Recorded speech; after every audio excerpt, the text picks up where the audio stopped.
I'm from Hull, so my accent is maybe problematic to some, which is why we may provide subtitles. You're listening to With AI FM. Hello everybody, my name's David and I'm the executive producer of With AI FM. And on today's show, I want to introduce Dave Atkinson, who's going to be the host of our Places with AI podcast. And it's going to be a show, we're going to talk about what Dave wants to talk about, a little bit about his background so you get to understand that. But essentially it's about physical places like cities and urban and rural environments and how AI and technology can make those places better for people to live. So that's the goal for the show. And just introduce Dave, welcome. Thank you very much. Thank you for having me. For people who don't know, maybe a little bit about your background and just in a general sense, kind of the angle and the knowledge that you're bringing to the conversation, and then a little bit about how that's going to then inform the topics and that you want to talk about and the people that you want to talk to. So by education, I'm a cartographer. So I'm a map man, and I'm about places and sort of geographical things, and probably not entirely by design. My first real job, apart from working at a sports shop and a bookies when I was a student, was with the military, at the UK military, and it gave me a kind of a good foundation in work, but it exposed me to quite a lot of different sort of technologies and things like that. So at the time, so we're talking sort of late 90s, at the time, things like accurate GPS wasn't as such a thing. It was for the military, but it wasn't for everybody else. But some of I'm still bound technically by the Official Secrets Act until February 2025. So, but okay, everybody, that's when the wheels come off. There's going to be no disclosures. I mean, I was too junior for them to know anything interesting. I was sort of a bit because I was from Hull. They weren't too sure, but yeah, started working for the military and started working on some really interesting things, getting into technology a bit more, and ironically, my original desire with cartography was manual cartography. So one of the disciplines of cartography, it's I call it crassly now an artist's impression of an engineering design. Okay. Because that's what it's a visual thing. It's accurate, don't get me wrong, but it's not dead on accurate like you would have an engineering drawing. Yeah. And part of the artistic input into mapping is things like hill shading, which is quite a difficult effect to achieve, and you need to be artistically talented, which I'm okay. My brother's a very talented artist, but I'm okay enough that I can do. You're very creative though.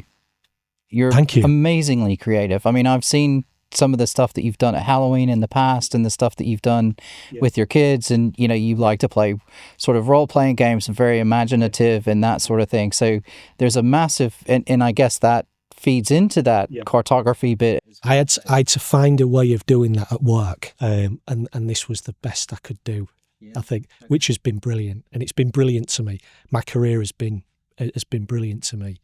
When I was young, I taught myself to program. There was me and a couple of my mates. I'll shout out for Sam, who might or might not listen to this, but shout out to Sam. Very, very technical. He's a Java developer, and he's very, very talented, very clever guy. And even when we were younger, we were quite interested in mucking around with BBC, Model B, Basic. I had an MSX at the time, and then there was Spectrums, Commodores and things like that. So I taught myself to program. And where my desires to be more creative or artistic rubbed up against technology to start with was I realised that your production of maps is much easier on a computer. And then behind that, you've got geographical information systems. That's where all the really interesting stuff happens. That's when you can start, and then when I did my master's, I got into modelling, got into artificial intelligence then to a degree. and that just sprouted interest. So I was in my early part of my career, I was quite technical, and I then went into local government, took the sort of technical expertise into local government, and just as my career progressed in local government, I just kind of moved away from being technical, mainly because I was starting to project manage, I was starting to manage people, got into more and more senior roles, and then you realise you've gone 2 years without looking at a map, or two years without really getting involved with technology. But I was involved in some relatively cutting edge stuff in the early 2000s around local government and internet mapping, because that wasn't really a thing at the time. And then I worked for a regional development agency in Yorkshire, and then got back into local government. So and the themes that I've tended to work in, I've worked in corporate services, policy, performance, things like that. But things like transport, waste absolutely fascinates me, honestly. Like I previously was involved with highways, transport and things like that, but I'd been involved in waste. My current role, I'm back with waste again, and it was exhilarating having that switch back, really. And but the core of it is, my whole sort of endeavour around my professional life is helping people, particularly helping vulnerable people, and particularly around the transport type stuff. I've got climate change in my portfolio now as well, particularly around transport accessibility, opening opportunities for people who are isolated, lonely, etc. That's why when we discussed the Places WithAI podcast, I was keen for it not to just be about urban centres, because that's obviously where there's a lot of people, there's a lot of technology, and there's kind of geographical efficiency that you can create just with technology. And then on top of that, again, using artificial intelligence on top of the technology. But I didn't want to lose sight of the fact that I work in public service because I want to help the most vulnerable in society. That's for me what local authorities are for, and that's what I'll always, through my career, try and achieve. But the really exciting stuff around the blend of the kind of rural urban thing is in urban. We did some really exciting stuff in a previous role around traffic signals, intelligent modelling around transport networks and things like that, and then putting in sort of predictions. It sounds unglamorous when I say it, but one of my early guests is royalty in intelligent transport systems. I won't give it away yet, but they are talk incredibly articulately about the value from your health and well-being, from all sorts of different aspects of using technology well in the public realm and using technology well as a local authority. And then the rural bit, it's just, I'd love to solve the riddle of rural buses. I'd love it because it's that thing where you've got low demand, the cost per passenger is high, but increasingly as people are drawn to cities and urban areas, people get left behind in rural areas. So I don't want to lose that connection. Yeah, it's a really important topic, and I mean, but I live out in the middle of nowhere. I'm 6 miles outside of Tunbridge Wells. I live on a farm on a major road, and there's not a single bus. I mean, even if I wanted to take public transport, there's not a bus within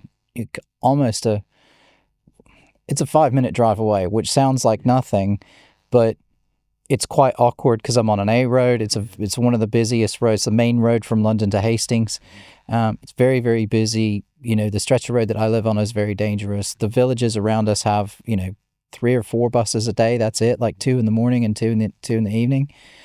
And You're right. I mean, it's a huge problem to crack. And I think I was just at the ITS World Congress. ITS, for everybody, I suspect everybody who listens to this will probably know what ITS is, but it's Intelligent Transport Systems. And they just had the World Congress in Dubai. And I was, with my AI hat on, I was quite curious to sort of see how many people were talking about, how much AI would be at the show versus maybe more traditional. And I would say it's about 50-50. There were a lot of AI companies there. There were a lot of ITS sort of pavilions from different countries. So Italy, France, whatever. We were on the UK pavilion. Shout out to Starlink Technologies. But yeah, what was really interesting is how people are trying to use it, mainly around transport and traffic, and trying to look at traffic and using a lot of the computer vision, which strictly probably isn't AI. A lot of us would call that machine learning, but it's getting there because it's a lot of the new tools are enabling some better and faster analysis and predictive modeling to try and stop things before they happen. I don't want to take all your thunder away, but that's the safety aspect of it's really interesting. I mean, that's one of the critical sort of overlays of technology in terms of how we use artificial intelligence is the efficiency and safety is really what you want on a public transport network. And I want to get into on the podcast about things like autonomous vehicles, but not the kind of simplistic, oh well, it's gonna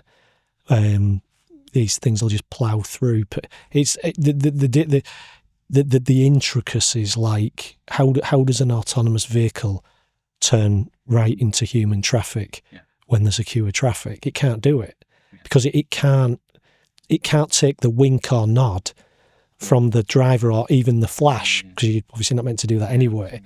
It can't take those signals that aren't a standard sort of thing as part of the highway layout.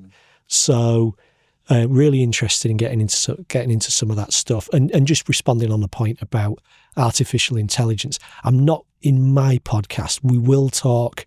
I'll have a couple of people on who will talk about the technology specifically, and we'll probably unpick what's AI and what's not AI.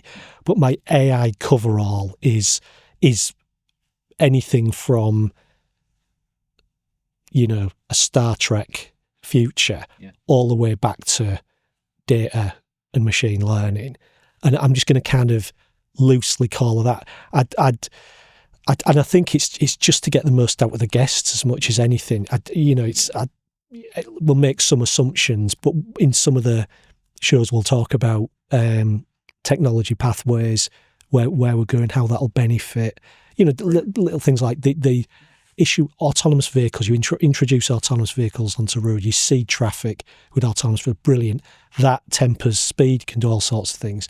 But there is obviously a point where the autonomous vehicle is safer than a human driver. And then what happens to insurance policies at that point? So if we steer away from who's to blame, it's more right. Well, I ring up, you drive in a city that's 90% autonomous vehicle, and 89% of the accidents are caused by human drivers. Yeah. So you're the risk. So you are the risk. So then, what is the human as an actor on the transport network after that? Exactly. And how soon do we get there? I think that's the other thing. And I want to say I read a few years ago that they were building a test city somewhere in like Arizona or something, and they were literally building an entire city, and what they were going to do is have everything run autonomously, and it was an environment where they could test because, and again, we could do a whole show on this, but the biggest problem that I see that they have at the minute is they haven't worked out the vehicle-to-vehicle communications yet to be able to, we all talk about seeing around corners. And, for the vehicles to be able to say, hey, there's a car over here and there's a vehicle here and there's, at intersections, and for them among themselves to work out how they're going to proceed. Yeah. And I think that's where it's going to be really interesting. And I think a lot of the generative AI tools might help broker those conversations, oddly enough, even though it's super low level technical stuff and it's going to be super technical messages and timestamps and all sorts of boring stuff. At the end of the day, it's those same algorithms that are driving the generative AI that are probably going to really help with that and help that get moving. The insurance one's an amazing one. I think that'll be a fascinating conversation to think about. I think it's just when you play it through. I mean, I know you've spoken on the Creatives podcast about the consequences and the kind of, I know you'd got the question at one point about where do you see the future of AI? Do you have the utopian, dystopian, etc., etc.? I've watched way too many sci-fi films for you to ask me that question because we haven't got enough time for that. But again, that's a whole nother episode. You just talk about AI films. That'll be amazing. Yeah, absolutely. Well, maybe I'll do that one, and I'll get everybody to come on, and we'll review films that. What's the most recent film where they had the robots, the AI robots? Do you remember? It just came out like a year ago. Creator? Was it called Creator? Okay, I apologize, everyone. I will have to put it in the show notes. I'll put a link to whatever it is. But the whole premise of the film was that AI robots just lived like people. And they were just part of society, and they were farming humans, like humans, the series Humans, kind of, but then it was but they were being kind of mistreated, and they didn't, from what I remember, and they didn't want to, and there was a whole thing around that, and then it ended up in this big war between humans and robots. But it was really interesting because they were doing it was just a vision of them in everyday life, which was quite interesting to... The interesting thing about this, in terms of peaks and troughs of my... Because I have a kind of I go in peaks and troughs in terms of, I wouldn't say enthusiasm as such, but where I am with AI. So sometimes I read a few things and think, actually, it's not moving that quick. And sometimes I'll read something, it's like, that's like, right on the horizon. I think that the pitfall in AI is how much we interfere with the development of AI. So you did the interview with Pi, didn't you, for example? That sent me into a bit of a trough.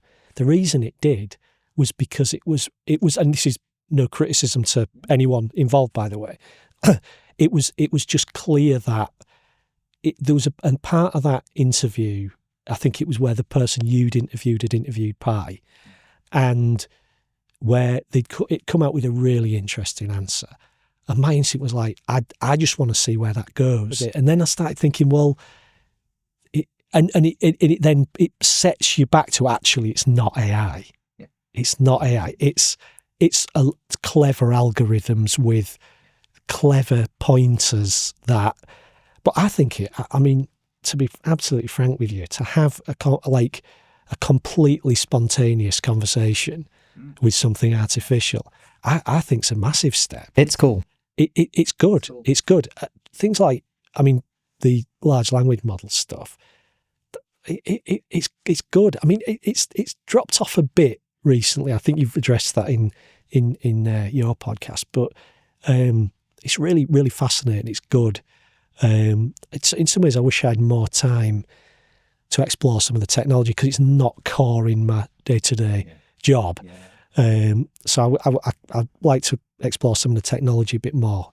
And I know you've talked about quantum computing and things like that in your sort of previous podcasts. So I'd like to explore some of that. But I would like, when I'm interviewing the guests, to get into the kind of get into the nub of how it's going to help people, how it's going to improve lives, how people are going to be healthier, what's the kind of impact, but also get into really sort of interesting technology and engineering stuff as well. So what's this going to look like? I think one of the things that I think it kind of gets into sort of robotics and stuff is just things like construction. Construction's so expensive. Just like, again, this isn't I'm not calling out anybody. It's just fact. Yeah. Materials all the way through to sort of completed sort of delivery type stuff. It's really, really expensive. I like to see advances in technology that would make, like either materials or robotic type technology. It doesn't have to necessarily be autonomous. That would speed up, make more efficient, better value for money type construction. So you can actually change the built environment sort of faster. Yeah. Part of my portfolio is climate change in my current role, so I'll talk about the sort of impacts of, or I'll talk to guests about the impacts of sort of carbon footprint, how we as a societies hit our carbon targets. And that's a massive subject as well, and also it is, the consumption of AI and how that gets solved. And you, I mean, we've talked about this loads, and I've mentioned it before, but I think we're probably going to suffer for the next decade before we get anywhere close to having like a fusion reactor. But once we hit that point, then essentially we'll have, in theory, well, basically unlimited energy. So that will kind of solve the energy issue. And I think around about the same time, we'll probably see practical quantum computing as well. I know we have very, very early working systems that you can rent time on if you want to mess around, but it's very limited in what it does. But I think we'll eventually hit those two things around the same time, because there are two tracks that are running parallel right now. And I think those tracks and the AI track are all going to collide at one point. And it's probably 20 years away. I'm sure it'll end up being 5. Yeah. But it's you in never theory know. it's 20 years away. You never know what's coming over the horizon. And that's going to be really interesting as well, that when all of that comes together, and then then we have a whole different thing about how do we deal with the world at that point. And I think that there's probably an interesting point as well about people who reject technology, and there'll be divisions in society, and they'll live in Sector 8. Yeah, but I mean, kind of. But what would one do then? If you could cut the population? I know this is sort of incredibly crass. You cut the population in 3, and a third want to live like, basically reject all technology, back to a third fairly content with where we are, and a third ultra technology reliant. And I don't think it'll play out like that, by the way. I think we'll hit alien invasion before that. It feels like that's a good place to segue into something else. And you mentioned this a little bit, which is place is not just transport. There's a lot of other things that make up place as well. And so I just wanted to be really clear that, you're going to talk about other things other than this isn't the transport show. No. This is looking at the whole thing, all of places holistically, from policy. Exactly. So, that I think that's going to be a crucial thing, as well as I'm really excited for this one, actually. And again, it's kind of where I've lived for nearly the past decade, is in sort of, we called it smart city. I don't think anybody wants to use that term anymore, but it's everything. Yeah. And transport is obviously a key, because everybody gets really wound up because there's potholes and they're sitting in traffic, not realizing that they are traffic.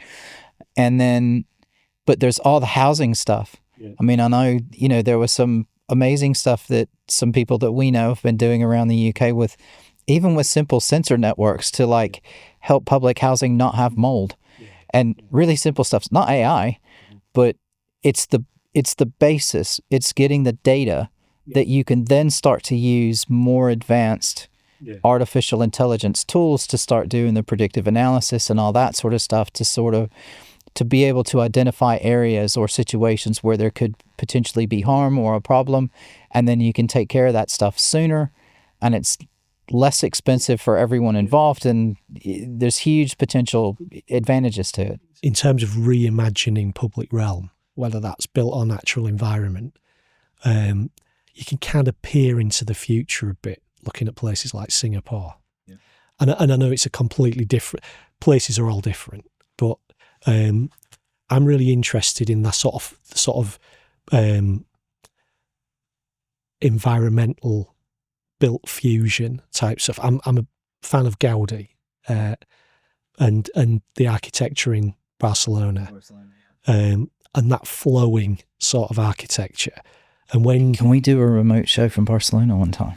I think we probably can. I think that's a... And Singapore, I potentially. think we should, for sure. Yeah, We, definitely. World tour. World tour. On location. Could do a world tour. Yeah, I'd have to see how much leave I've got left at work. We need sponsors. If there are anyone's interested in sponsoring the show, hit us up.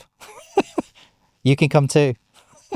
But it's really interesting, and getting AI to reimagine, just from a design perspective, reimagine public realm, reimagine housing, places we live, how you balance health and well-being with being productive in an economy. A lot of people are sort of working at home now, not unwillingly, happily, but there's not been it was COVID driven. There's not been a long lead in. There wasn't, a committee. I'll go back to my local government. There wasn't a committee that said, right, how do we reimagine people working at home? It's kind of happened organically, which is really interesting. So it's the advance. It's what that starts to look like. And I don't just mean in the sense of having shared offices and things like, because that's already happening. It's what the next stage is. I like working outside, but I don't have an outside job.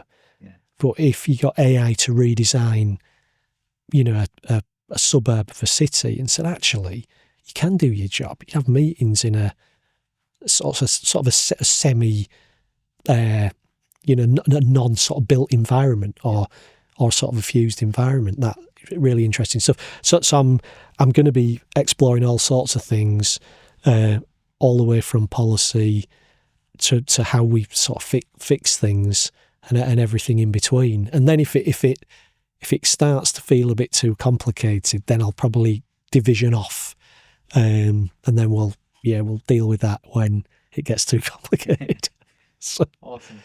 Good. Yeah, no, I mean, Zach, what was his name? I think about the third or fourth guest I had on Creatives was Zach Katz, the kid that was using AI. New York. This was March of last year already, and he was using Midjourney to reimagine city spaces and take and replace like Fifth Avenue in New York with a pedestrianized zone. Yeah. And I follow a lot of Twitter accounts and stuff like that where people talk about, creative streets and redesigning the streets and all that. And I think we're at a really interesting inflection point as well, because we are really now starting to dig into the battle between kind of people who want to have a nice space and drivers. And, everything up until this point really has been designed for cars. And now people are starting to go, well, hang on a minute. It was actually really nice during COVID when we could sit outside in front of our restaurant and there weren't any cars on the street. Yeah. And we don't actually mind walking around. And, some of the older cities, I mean, you were in New York for, 15 years? 15 years. That's one of the oldest cities in the UK. Very narrow streets, not a lot of, there are a few kind of streets that have cars, but most of them are not. Yeah. And so people got around there quite happily. And Cambridge and Oxford and etc. In the historic city, said there are still huge problems getting vehicles around fairly tight historic streets without an awful lot of available road space to fit various different cyclists, pedestrians, people with disabilities, cars, buses, etc. That is a kind of a huge challenge, and I think that's why in that reimagining piece, I don't think it's just, I think it is about pooling the sentiment of a local population and then using AI as a layer to think of things differently, but still things that they desire, still things that would be suitable to them, that they can basically own and feel that they've played a part in, and so the co-production and things like that, co-design have been around, and it's all absolutely right, but it's sometimes difficult to achieve, particularly where you've got conflicted opinions on within the cohort who are co-designing, in terms of and AI might just be a objective mediator in that process and give ideas. So so AI can play a pivotal role in that, and it's not ready to do that yet. But I think, bouncing some ideas around with people who are closer to the work around economic development, major projects in cities and things like that. Get a few ideas together, at least talk about it, see what the challenges are on the podcast. Yeah, I was at a property networking event last night for one of my clients. And what was really interesting is there were some architects there that did a short presentation, and they were talking about it. And I think, again, a long time ago on my show, I talked about the fact that, there was this contest and some architects went against 3 kids with Midjourney and ChatGPT, and they did a public design contest. Didn't tell anybody that's what it was, that it was AI versus the architects. And spoiler alert, the AI won. And the feedback from the architects, though, in the process was, once it was all finished, because they didn't know anything until the end, is they were actually really surprised at how good the designs were. And they said, obviously, there were a few little bits and pieces in the design that wouldn't work because of local regulations or, materials wouldn't actually do that. And he said, but they said, by and large, it was really it was very good. So the fundamental issue I have with stuff like that is it shows up people who are experts, which in some ways, if you're looking to disrupt an industry, isn't a bad thing. But that's when I come back to the collaborative piece. You'd be better off with some architects in that little cohort as well. And don't get me wrong, I get the point of the exercise, but imagine what they'd have been able to achieve if the architects had been in the cohort. And I'm not saying or if there was control. The third group that had architects with AI. Yeah, then everybody can buy in. Everybody can then buy into it. Everybody can feel ownership, and I think that's one of the things that everybody, I don't know anybody who doesn't love a good proper collaboration. Getting together, bouncing ideas around. When you're actually achieving something at the end of it, so it's not just a little bit of a talking shop where, we sit and chat about all sorts of stuff, don't we? Which, frankly, will never happen, Yeah, but that's But if we're talking about end products and affecting people's lives really positively, I'm just really in favour of getting everybody who wants to contribute in. Whatever stage, iterative, whatever stage, and then, seeing what you get out of the back end of it then. And I think talking about the existential stuff about jobs and things like that being connected with it then gets people, it shows people how they can move on. Because you're a professional, you're a transport planner or an architect. Some of those disciplines have evolved through technology revolutions. So you get CAD, you've gone from paper drawing to CAD, stuff like that, and then you've got more sophisticated things that'll start to do more for you. But you get the best people when they're parallel with the development involved, and that's how people see the opportunities. That's how am I going to develop as a town and country planner? I know because I've been involved in this piece of it. I can see what it'll do. And if there's a big reveal that they're not involved in, the first person, I'm not picking on any particular profession, the first thing you're going to do is, well, that's just pulling my pants down, publicly, and nobody. I don't think anybody enjoys that anyway. No, I don't. And I think, so I'm not having a go at the concept there, but what I'm saying is, there's an enhancement to that which I think can be achieved, and everybody's, we strive as local authorities to reach hard to reach groups, and if we can get input in that, and there's an AI thing that can facilitate it, that's when you start to get you know, young people between certain ages, professional people who've just got a lot on their plate, certain groups that feel a bit disaffected for whatever reason. Get an ability to get involved, get everybody in the mix, and then start to produce options that way. And I'm gonna ask this question, knowing that you can always cut my answer out. I'm part of a part of an answer, but I know in the past there have been some projects in the UK to try and update the planning modelling that goes with planning, and I don't think that. I think the project that I was involved in was specifically around transport modeling.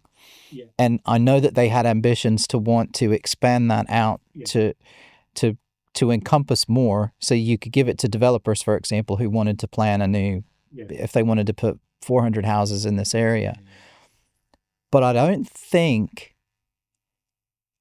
we have any tool at this point that still does that. And I wonder if maybe that's something that's being developed in the back end, and maybe you and I can work together if we can find somebody who's doing that, because it feels like right now there should be a tool already where you can have an area, you can load up all the grid maps or like whatever, the very detailed maps. You can have all the different information. You can have all the infrastructure maps about the power, the water, the utilities, all that sort of stuff. And then you can just, and I know it's like digital twin type stuff, but it's more specifically than that. It's the model that the planners use. But to say, right, we need to build more houses. We're going to build a garden city, whatever. There's going to be 1,500 homes in this area. And you just literally you just drop it like a video game. Yeah. And you just go, boom, there's 1,500 houses. Here's the basic design of our neighborhoods. What's the knock-on effect? What needs to happen? And then maybe it takes a day, maybe it takes an hour, and it goes away and it goes, right, okay, you're going to need this much extra infrastructure, you're going to need this much extra power, this is what we're going to have to do with the roads, you're going to need a school or two, you're going to need, or maybe two primary schools, you're going to need a secondary school, you're going to need this, you're going to need shops, you're going to need da. And it literally can just spit out everything that you're going to need. In response to that, and this is probably something that you're more likely to be aware of as a council employee rather than what you've described is effectively what a local plan team does at a council.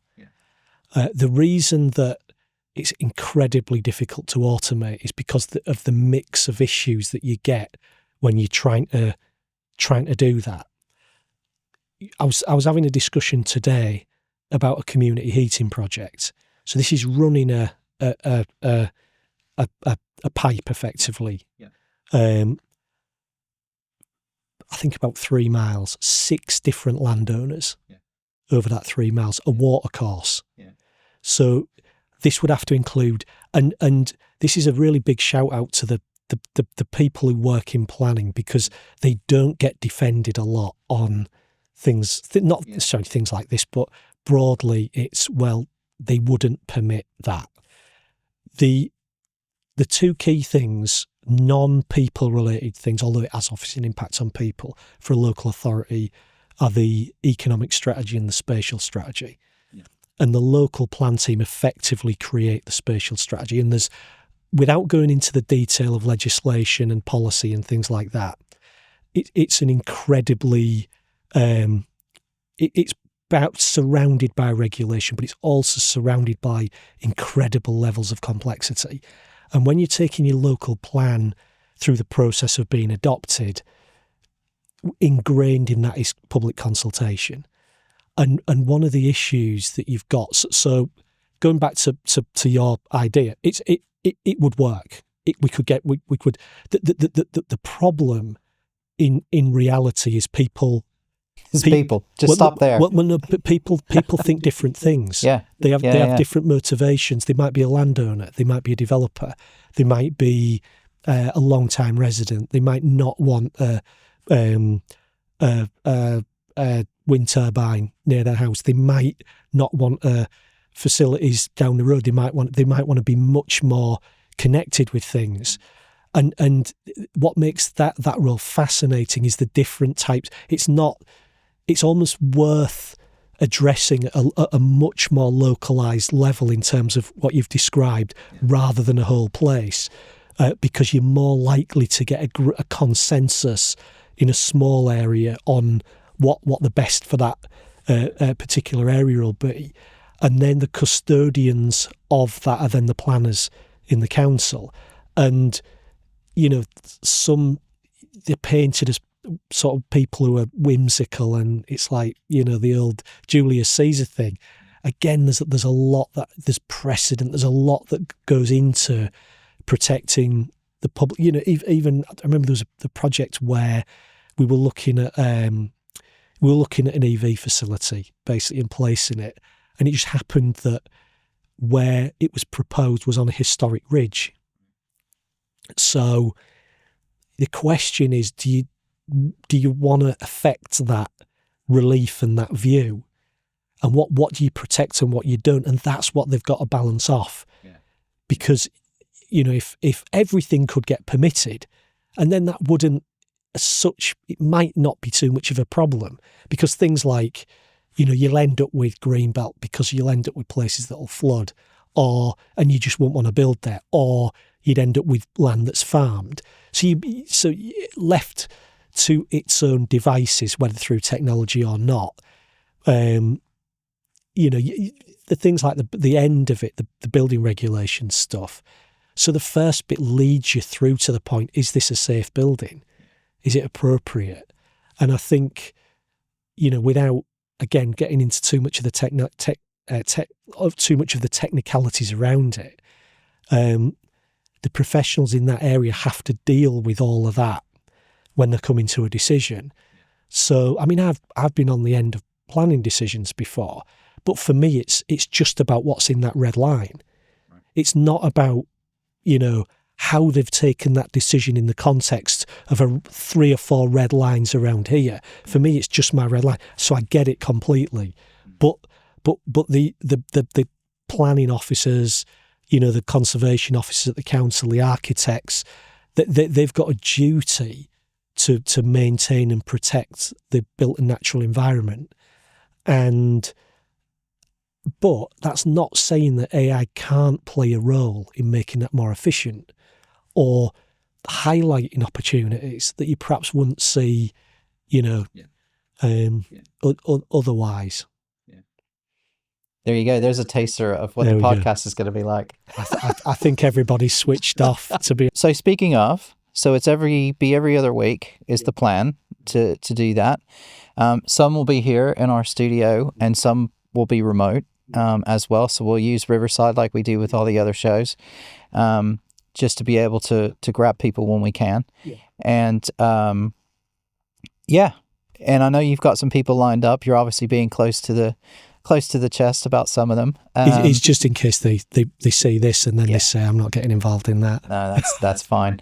I think it would be interesting. I'm just going to throw my 2p in. I think it'd be really interesting to get someone like whoever was the project lead. Do you remember in Vancouver when Google was trying to do the downtown area? Yeah. And then everybody went absolutely mad and they ended up shelving the whole thing. Yeah. I think it'd be really interesting to get one of the people on that was involved in that project to talk about that, and kind of, because then you've got the civic, you've got the people basically freaked out and were like, no, you can't do that.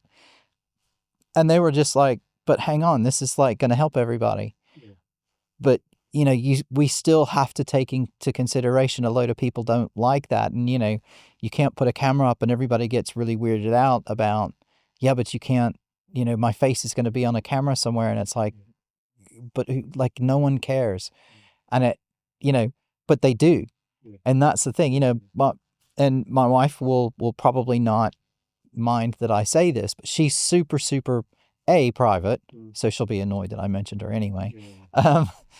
But she's also very, very cautious. So all our mail, she always, shreds everything or tears up anything that has our address on it. Like, she will take the envelope. She'll, she's very, very careful about that. She doesn't like, she hates the fact that the phone, and she knows that the phone always knows location and kind of tracks you wherever you go. She doesn't even know that the cars track you everywhere you go. That would totally freak her out. There's no chance she'll listen. She doesn't listen to my podcast. She will listen to mine then. She'll probably listen to yours more than she'd listen to mine. I doubt it, yeah. She's never listened to any of mine unless I specifically say, listen to this 10 minutes of this show. You'll like it. Dave's just complained about minute 13, seconds 25. Can you listen to it? Because I don't think he's right. Yeah. But yeah, anyway, I think that would be really cool. So maybe we'll see if we can get some people like that. But yeah, I know you've got some interesting folks. I met some interesting folks in Dubai that I've basically said, hey, might be interesting. Yeah. So I've been trying to tee up people for you to give you a little selection. Best tactic: do it before they meet me, and then yeah. I don't know, man. I'm no better. Brilliant, Dave. Good. Thank you very much. It's been an excellent chat. Nice to have you on board. Good to see you, mate. And we'll be looking forward, hopefully, first episode out towards the end of October. Uh-huh. Brilliant. Good. Have a good one. I'll see you soon. And you. Take care. Cheers. Bye.